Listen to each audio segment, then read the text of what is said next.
Hello guys, welcome back to my channel. இனி நம்ம என்ன பார்க்க போகிறோம்னா, நம்ம காலைல ஒரு வீடியோ போட்டிருந்தோம் 1v1 நானும் வைபுத் ரஃபானும். அதுக்கு ஒரு ப்ரோ கமெண்ட் பண்ணியிருந்தார்.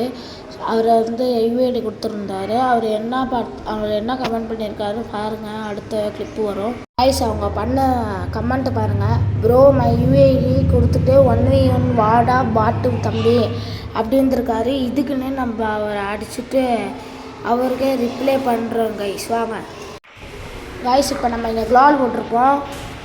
ட்ராக் விழுவாது, அவர் வருவார் வெளியே. இங்கே பாருங்கள், இங்கே ஒரு தரமான ஒரு ஹெட்ஷாட் வச்சு விட்ருப்போம். ரெண்டாவது மேட்ச் பாருங்கள், அவர் ரொம்ப அழுத்துவார் உட்காந்து. நம்மளும் அதுக்கு சம்மட மாதிரி அழுத்துவோம், ஆனால் உளுந்துரும் காய்ஸ்.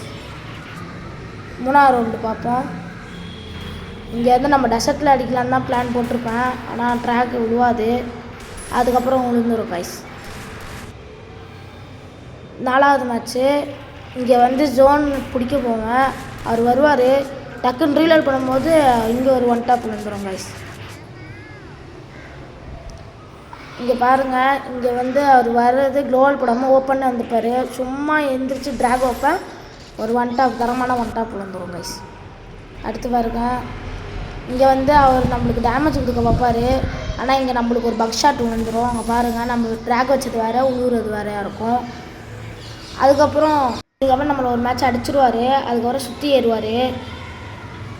பாருங்கள், நம்மளுக்கு ட்ராக் வைப்பார், நம்ம முடிச்சு விட்ருப்போம் கைஸ். அவ்வளோதான் கைஸ். அதுக்கப்புறம் நம்ம அவரை அடித்து முடிச்சுடுவோம். இனிமேல் கமெண்ட்டில் சொல்லுங்கள், யாராக இருந்தாலும் 1v1 ஸ்குவாடாக இருந்தாலும் விளையாடுவோம். நாங்கள் எல்லாருமே ரெடி தான். ஆனால் பேசும்போது கொஞ்சம் வார்த்தையை மட்டும் பார்த்து விடுங்க கைஸ். அப்புறம் அடிச்சுட்டா ரொம்ப சங்கடப்படுவீங்க கைஸ்.